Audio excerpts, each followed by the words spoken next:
بعد أعوذ بالله من الشيطان الرجيم الحمد لله رب العالمين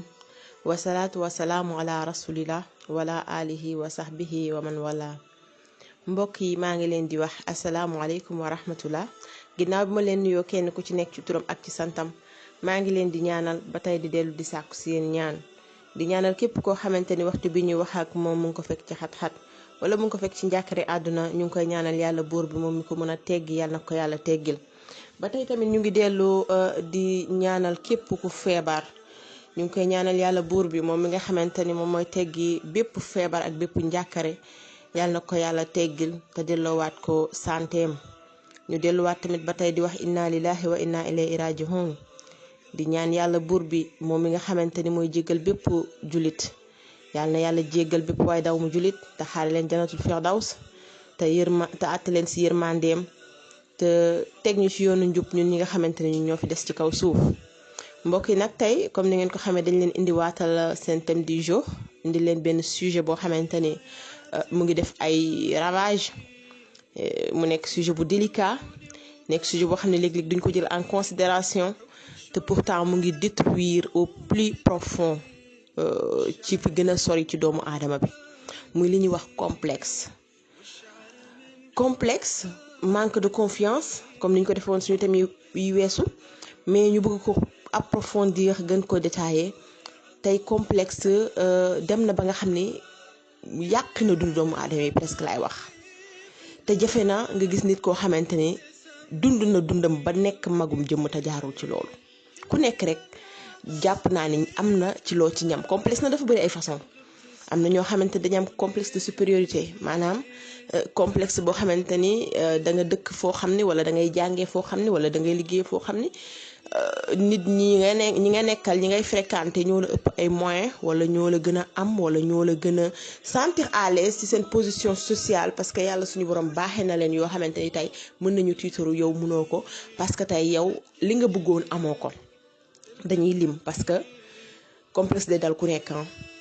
day dal xale day dal mag day dal góor day dal jigéen tey ñu gis ni am na ci ñoo xamante ni ci seen physique ci ni leen yàlla bindee maanaam ci loolu la ñu am complexe ndaxte bu ñu fàtte ni dañuy dund société boo xamante ni mën nañoo kokkaliwaate mën nañoo tooñ mën nañoo mokke nit di ko reetaan ci ni ko yàlla bindee mën nañoo jàpp nit da ngay gis sa propre famille da ngay gis nit juddu ci famille ñu di la tooñee benn affaire boo xamante ni yàlla moo la ko sàkkee par exemple yow de sa bakkan bu ngand bi wala sa bopp bu rëy bi wala sa nopp yu guddi yi di la ko tooñee di la ko mokkee di ko reetaan di ko kaf mu nekk loo xam ne dañ koy def pour kaf en famille mais loolu ngay kafee noonu di ko adressé ki nga xamante ni tey sa doom la wala sa raq la wala yàlla xam de loolu mun na dem tey ba xoos xolu nit bi ba installé wu fa nag def ko benn genre feebar parce que nit ki day dem ba loolu complexe lay créer ci moom mu dem ba pour moom àdduna wi ñëpp ko dàq ñëpp ko gën a rafet parce que bakkanam bi daal dafa rëy moom daal bu taxawee ci seetu bakkan bi rek lay gis wala parce que bopp bi dafa rëy bu taxawee ci seetu bopp bi rek lay gis wala parce que nangam ak sangam ci jigéen ñi tamit mu ngi def ay ravage parce que jigéen ñi problème bi ñu am tamit mooy problème mu physique problème mu taar problème mu man sama par exemple sama forme bi dafa ñaaw sama forme bi nii la waroon mel wala par exemple mu nekk yoo xam ne nag day topp nit ki ba ci biir néegu sëy day tombé dans le piège ndax da ngay gis jigéen boo xamante ni jëkkëram le fait que mu koy rabaisser tout le temps wala le fait que mu naan ko yow tu es nul wala yow xamoo dara wala yow nangam ak sangam wala sa pataawaay wala des fois parce que am na ci ñoo xamante ni góor ñoo xam ne gratuitement dañ koy def seeni soxna sans pour autant ñu rendre ci compte waaw yow sa pataawaay wala yow dangaa jeex li nga sol jàpp la non solo lu gën a yaatu parce que da nga jeex boo solee lii du la jàpp wala da nga am yaram bul sol lii dafa nangam parce que yooyu day gravé wu ci cerveau jigéen bi nga gis jigéen ñu bari ñu ngi jënd ay comprimé pour am yaram nga gis jigéen ñi ñu ngi jënd ay comprimé pour jeex ñi ñu ngi jënd ay comprimé pour am hanche parce que léeg-léeg danaan sama jëkkër jigéen ñi am hanche rek lay xool wala sama jëkkër jigéen ñu xees ni rek lay xool kon naa dëkk ci xeesal bi wala sama jëkkër donc yooyu nekk ay affaires yu doy waar nga gis koo xam ne da doon muur dem ba ci yàgg mu muri parce que nee na jëkkëram dafa takk ñaareel du muuru day xeesal day nangam donc moom fokk mu def ni kooku wala nga gis koo xamante ni par exemple tey mu ngi def yoo xamante ni defu ko pour moom donc ci li ma doon waxaat encore ci li nga xam ne mooy le manque de confiance en soi ndax complexe du dara lu dul li nga moom neexu la nga bëgg a àbbi leneen te li ngay àbb àddina du yàgg ba nga moom kon ba ko fa te jël sa yëf te fier ci te xam ne lii nga moom. xam ne tey wax yi li la nit ñi di wax jàppal ni ñoom ñooy ñi nga xamante ni ñoom ñooy agresseur parce que dafa am nit ñoo xam ne dañuy agresser sa conscience agresser sa biir xol di la wax yoo xamante ni tey jii boo ko jëlee rek catalogue sa biir dund gi boo moytul di nga yàq sa dund te nag dara jaru ko fi. kon tamit fokk mbokk soxna yeewu fa parce que jigéen ndeysaan taar daf ko jaral lu ne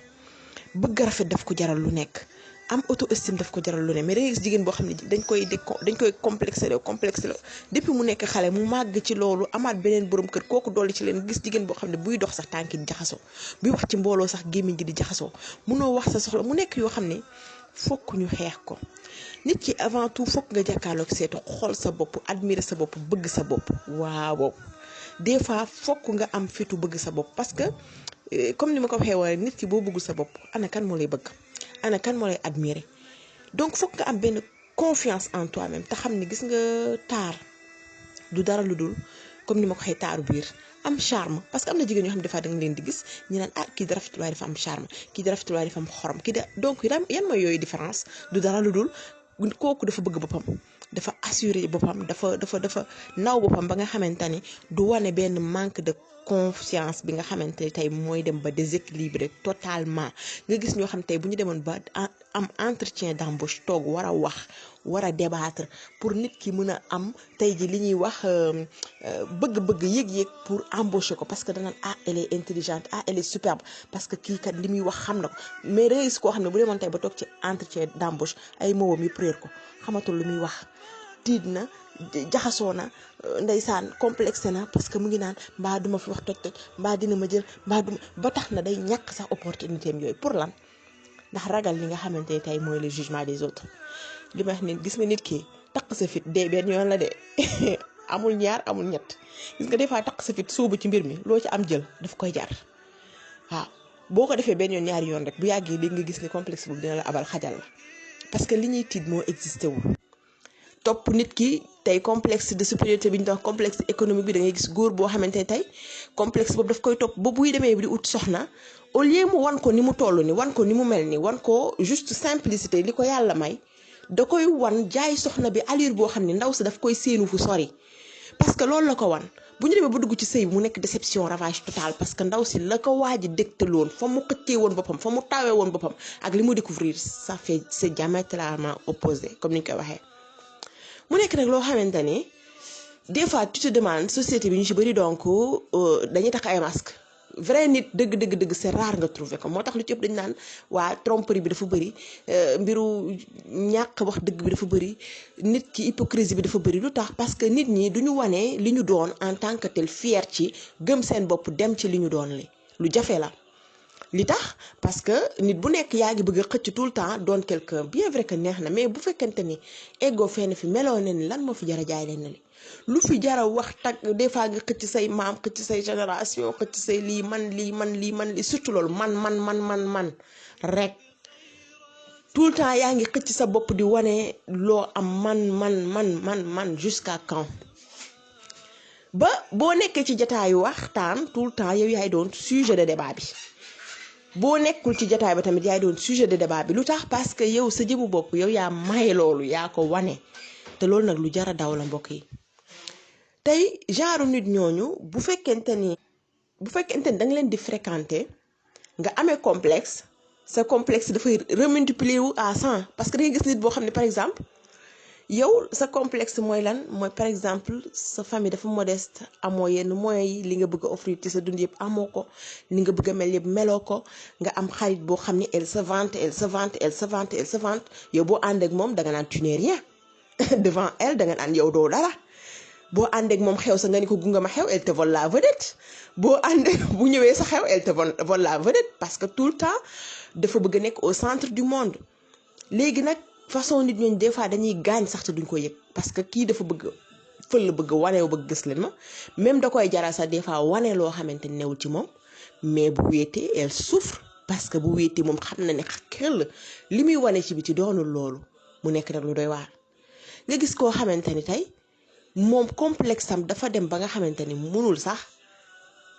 am relation bu dëgër du ci liggéey du ci bu amee ku koy labat pour mu wax soxlaam. xam nga tey nit ki bu lay labat di ngeen waxtaan di nga ko wax li nga bëgg di nga ko wax li ngay bañ di nga ko wax yaay kan donc am na ñoo xam ne dañuy am blocage général blocage total. góor dina labat mënoo sax ubbi sa gémmiñ pour wax ko say soxla. nga gis ñoo xam ne dañ naan carrément dañu am complexe, dañu rus, dañu ragal nañu wax parce que ragal nañu ku leen juger, ragal nañoo parce que ñoom trouvé wuñu seen bopp assez intelligente pour mun a wax seen soxla. wala dañu yàgg di wax seen yaay naa leen noppi sa waxu dof yi, wala sa mag ne la noppil yow waxu dof rek nga fi wax xamoo dara, wala donc loolu nga màggaale ko nga dem ba da ngay jàpp ni yow comme waxu dof rek ngay wax jarul ngay wax. ma gis ñoo xam ne dañ ma naan Fatima Zahra man de aw ma munuma ubbi débat, munuma waxtaan. man su ma nekkee nit je me trouve ennuyeux, su ma nekkee sama jëkkër sax du munuma waxtaan, munuma ko reetaanloo, mënuma indi sujet de débat ñu waxtaan ci àdduna ku nekk xam sa tolluwaayu moroom sax kiiwu moroom. donc mu nekk yoo xamante ne dafa doy waar parce que dama xam ne àdduna bi li ñu fi war a wax ni mu bëree. bu fekkente nit bi dem na ba trouver ni moom amul lu mu war a mën a wax, bu toogee day noppi rek. bu nekk ak ay doomam amul lu muy waxtaan ak ñoom, bu nekk ak ay waajuram amul lu muy waxtaan ak ñoom, mujj gi ñëw dafa timide, fekk timidul dafa am problème. ragal gu rëy gi nekk ci xol bi moo ko ravagé ba pour mu génnee benn parole wax soxlaam lu jafe la. wala bu demee bay wax soxlaam tamit da ngay gis ni entourage am ñu ko jegee dina mën a wax juste problème am, mais ku mu xamul jàpp na ne boo xagee yow àddina bi war di ci ay tànkam. nuyoo bu jag sax mënu ko nuyu nit, mais loolu problème la, loolu dañ koy faj. parce que tamit gisuma lan moo fi jara ragal wala lu fi jara tiit ba tax na nga bëgg nëbb sa bopp ba mënoo sax extérioriser say sentiments, sa façon de vue, sa mode de pensée, li ngay xalaat. mais waxal li ngay xalaat, kenn du la lekk kenn du la naan. nit ñi buñ la jugé après yaay fa dañ koy fàtte day jàll. maanaam ni da ngay dem ba toll ci benn stade boo xam ni pour solution yi benn la rek ci solution yi da ngay jàpp ni man lii ma jàpp nii que ni war naa koo wax, ma yëg ni dama ko war a wax te gis naa ni y a rien de mal naa ko wax. après buñ ma ci corriger wala ñu jugé ma ci dama koy jël nag mu nekk leçon pour beneen yoon dootuma def erreur bii ma defoon. mais bu fekkente ni dañ la ci jugé nga sax nga am lu la naqari am lu la metti ne su ma yëgoon du ma wax kon bu beneen yoon sax dootuma wax. nga daal di ko fay gën a tëj nag problème judd na. nga gis nit ñu bari tey mbooloo bu jotee da ngay gis ñu woote réunion, nga gis ci surtout nag suñu communauté Sénégal ñëpp toog ñu woote réunion, nit ñi war a wax kenn du wax, ku nekk toog su ma waxee dañ may yóbbu di su ma waxee dañ may yóbbu di su ma waxee dañ may yóbbu. après bu mbooloo ma tasee téléphone yi di naaw ku ne di woo sa morom moo patati patati. mais pour lan yooyu masque. il faut qu'on soit vrai, il faut que ñu dëggu, il faut que tamit ñu gëm suñu bopp, il faut que nit ki li muy wax boo jàppee ni li mu wax dafa dofe ba mu wax ko yow it boo waxee amaana moom jàpp na li nga wax dafa dofe ba nga wax ko, kon nag yooyu jarul jugente. parce que fii ku nekk fa sa xel toll, fa sa expérience toll, fa sa gis-gis toll, fa sa diine toll, fa sa jàng toll, fa sa niveau toll, fa nga yaroo, fa nga nii si sa waxin rek lépp da ciy feeñ. tey nit mën na wax benn phrase mu egg rek mën nga déterminer lu bari ci moom. donc nañu arrêté tuuti di juger nit ñi gratuitement, reetaan moquerie, xas nit pour lan parce que juste yow da nga trouver ni dafa ñaaw. yow boo gisee dafa ñaaw wala nga jàpp ne yaa ko dàq, yow jàppal ne am na ku la dàq, amaana ko bu la gisee jàpp da nga ñaaw. mais waruñu jël nit ñi di leen juger ba yàq seen àdduna gratuitement. mais yow mi nga xam ne tamit ñu ngi lay juger am na ci loo xam ne en certain moment da nga war a jàpp ni comme ni ñu koy waxee ku doon bind sa rafet sa bopp wala ku doon may sa bopp yaay dàq ci àdduna. boo gëmee ni yàlla moo ma xool ba mu neex ko mu sàqee ma ni kontaan ci, ndax yàlla moo la jox li te moo xam ne li tax mu jox la ko nang ci kontaan. ndax tey kii ngay ñee amaana mu rafet lool, est-ce que taaram googu may na ko bonheur? kii ngay ñee mu rafet lool nga pour yow dafa taaru, xoolal sa bopp nga xool ko. yow amaana yaa ngi am jëkkër am famille nekk ci stabilité, sa jëkkër bëgg la ngeen dund si jàmm, moom taaram bee boo moytul ba tey mu ngi célibataire. après taar boobu lan la ko jëriñ ci àdduna? en ce moment il faut se poser les bonnes questions. des fois nga nekk ci classe ngay jàng, élève bi dàq laa jàng gën laa rafet gën la lii, ngeen dem au fur et à mesure ngeen dem nga gis ni ci sa dund nga gis ni tu as déplacé les montagnes. ci terme bi gën a ndaw mooy yow fournir ngay effort, arrivé nga, réussir nga, li nga bëggoon ci sa dund am nga ko, yaa ngi liggéey, am nga sa famille, nga gis ni moom elle est belle, am na liggéey, am na lépp, mais mënul fonder vie de famille, mënul fonder parce que àdduna bi gis nga yàlla du la may lépp. dalay may li xañ la li, may la li xañ la li, may la li xañ la li. ki nga jàpp ni moo fi gën a heureuse tey boo demoon xool dundam bu la nettali woon tuuti rek ay jaajaam di nga gis ne du comme niñ ko yaakaaree. ñun ñooy njortu bu rafet bu extraordinaire rek. mais fii kenn ku ci nekk rek am na tey loo xamante ni ci sa dund boo amoon tuuti option rek da nga koy changer. kon nañuy doy loolu li ñu yàlla may te bàyyi di rus tamit ci li nga xam ni yàlla moo ñu ko xéwale ndax yàlla du la may xéwal nga di ci rus te on doit être satisfait maanaam am mbégte am satisfaction ci yàlla lim ñu séddale mooy lan tey vie bi ngay dund bi yàlla dafa tànn ni vie bu modeste ngay dund yàlla dafa tànn di boo añee doo reer yàlla dafa tànn ni boo reer doo ndékki yàlla dafa tànn da ngay dóor dàqanteeg say facture courant yàlla dafa tànn da ngay dóor dàqanteeg sa añ wala sa jàngi doom wala nangam ak sangam wala say kaye wala say bic wala say daal loolu yëpp damay wax ni fokk nit yi di gëm ni stade de vie la parce que doomu aadama sa situation de vie dafay changer dafay bu tey day neex bu subaa mu naqari bu teyee mu neex bu subaa mu naqari loolu yàlla moo bindee noonu àddunaam loolu sunnatullah la nit du dund ci bànneex bi xëy dee waaye nit du dund ci naqar toute sa vie day am ay moment mu neex am ay moment mu naqari am ay moment xéewal ñëw am ay moment xéewal du ñëw loolu fépp lay xewee kon doomu aadama yi situation bi nga toll bi fokk situation boobu nga toll bi nga nangu ko nga accepté ko nga xam ni yàlla lii la jox nga santee ko yàlla delloo njukkal yàlla boo ko accepté sa biir xol bi da ngay gis ni situation bi lu yomb a digérer te yàlla daf lay dooleel daf lay may sax nga mën koo accepté mais bu fekkente ni bu situation ñëwee yaa ngi naqarlu yaa ngi misère yaa ngi jàmbat yaa ngi doo ko digérer da ngay gis ni dafay méttee gérer donc bu ñuy wax situation yi day nekk situation xam ne lii kenn mënu koo changer yàlla moo la ko teg mais am na situation xam ne nag mën nga ko changer tey par exemple nit ki yaa ngi doon liggéey bi neexu la am nga possibilité am de plus am nga possibilité seet liggéey bu gën boobu seet ko nga ut ko pour nga changer ko mais jarul toog di misère ak yeneen donc dund gi comme ni ma koy waxee tout le temps rek nañuy xool côté positif di ko gën a teg suñu kanam te di bañ di dund ci naqar tout le temps ak bañ di dund ci ay remords ak ay regret ak nit ñi li nga xamante ne moom la ñuy culpabiliser ak li nga xam ne tey mooy manque de confiance bi ak nit ñi critiques yi ñay def gratuitement nga bëgg koo jël bëgg koo teg sa devant loolu boo koy def rek sa dund dem fenn critique yi des fois fokk ngay teg ci sa tànk wala nga jàllale ko ci ginnaaw te avancé te xam ne boo waree avancé da ngay avancé mais mënoo di gestu tout le temps li ñu lay wax ci ginnaaw ngir defanteeg nit ñi pour mun a dem ci kanam du sotti wala fu ñu la fekk nga sëgg di jooy di déprimé wu parce que jàpp nga ne rek yow amoo looy apporter nit ñi sa xel amul solo bu nit ñi débat nga ni man lu awma lu ma si wax wala lu ma ci wax amul sens wala nit ñi wax nañu lépp donc yow tu te trouves toujours que ni daal yow li kii wax moo ëpp importance sa wax wala li kii wax bëggoon nga ko wax waaye waxoo ko donc yooyu yëpp fokk ñu di ko bàyyi di ko teg de côté côté d'apparence bi tamit nit ki fokk nga xam ne dama wax ni doomu aadama yàlla suñu borom moo ko teral yàlla moo bind ku nekk ci na la yàlla bindee am nga beauté bu la yàlla may te beauté bi ëpp solo mooy la beauté intérieure li nekk ci biir xol bi li nekk ci biir xel bi loolu mooy li am solo tey jigéen ñu bari ñu ngi focaliser wu ci apparence di ci rey seen bopp tey li ñuy marché cosmétique li muy jaay ci xaalis li mu am ci alal kenn mayu leen ko lu dul ñun jigéen ñi lu ne ñu ngi koy def ci suñu yaram yi lu ne ñu ngi koy def ci suñu taar lu ne ñu ngi koy def pour rek plaire aux hommes te fekk na tey hommes yi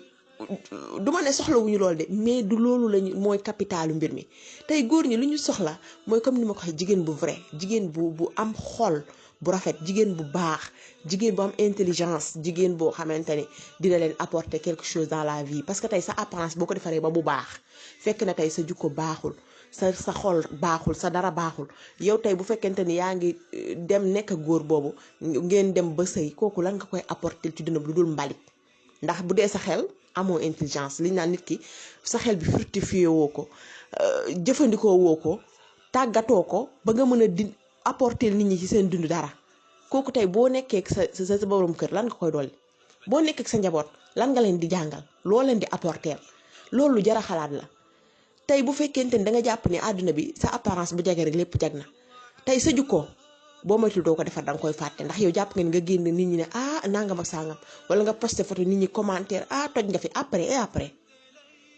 donc nañu jàng defar suñu jukko jàng defar suñu taxawaay ci société bi jàng xam ne dañu am rôle bu ñuy apporter ci société bi ak mu tuuti mu bëri ñu xam la ñu bañ la xam lépp xamal ni am nga sa rôle ci société bi nga defar ko ba mu rafet te ñu vrai ñu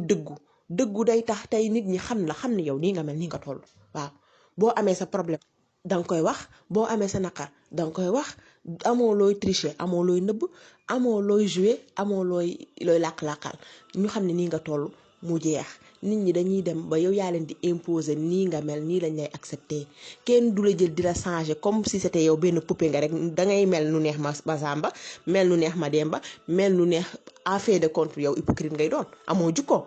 waaw nit ki nii nga mel nit ñi noonu dañu war a apprendre accepter la ci noonu waaw li nga xam ne ay défaut la buñ la koy souligner nga di ko jéem a changer xam ni kenn parfaitul nit ki au jour le jour da nga war a ñaan yàlla di xëy di changer di xëy di yokk xam-xam da Yonent bi sallallahu alayhi wasallam sax da doon ñaan yàlla yokk xam-xam te pour donc loolu dafa nekk li nga xam ne rek dafa am solo kon yàlla nañu yàlla suñu borom yokk suñu jukko yokk suñu xam-xam yokk suñu taaru xol ak suñu leeru xol kon ci loolu ci lañ leen di wax ni ak seen yeneen vidéo bu leen fàtte abonné ci suñu canal yi nga xamante ni mooy suñu chaîne YouTube ak suñu page Facebook Instagram di wax ni macha allah ñu ngi kontaan ci yéen di leen delloo njukkal di gis ni suñu communauté Facebook mu ngi yaatu mu ngi màgg donc ñu di ci am kontaan te lool di wax ni nag communauté YouTube bi tamit on souhaite la même chose donc di leen ziyaare ak seen yeneen vidéo di leen wax asalaamaaleykum wa rahmatullah